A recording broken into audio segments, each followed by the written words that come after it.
what circumstances would you authorize unilateral U.S. action against targets inside the tribal areas? Well, what I've said is that if we had actionable intelligence against high-value al-Qaeda targets, and the Pakistani government was unwilling to go after those targets, that we should.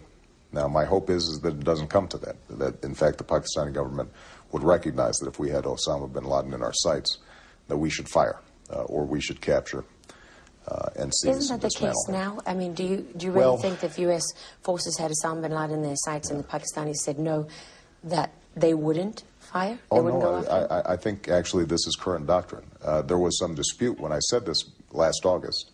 Both the administration and some of my opponents suggested, well, you know, you shouldn't go around saying that.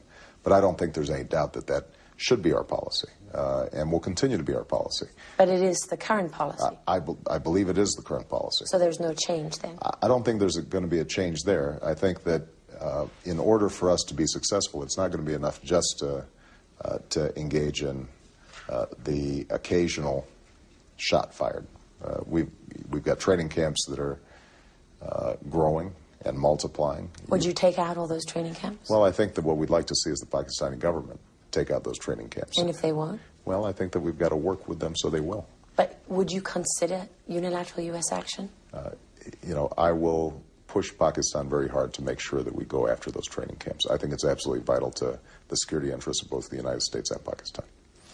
Because you do have a situation 7 years on into this war where Osama bin Laden and all his lieutenants and all the leaders of the Taliban, they're still there. Right. And they're inside Pakistan. It's a huge problem. And first of all, if we hadn't taken our eye off the ball, we might have caught them before they got into Pakistan and were able to reconstitute themselves.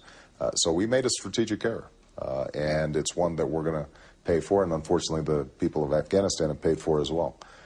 But we now have an opportunity to correct that problem. One of the shifts in foreign policy that I want to execute as president is giving the world a clear message that America intends to continue to show leadership, but our style of leadership is going to be less unilateral, that we're going to see our role as building partnerships around the world that are of mutual interest to the parties involved. And I think this gives me a head start in that process.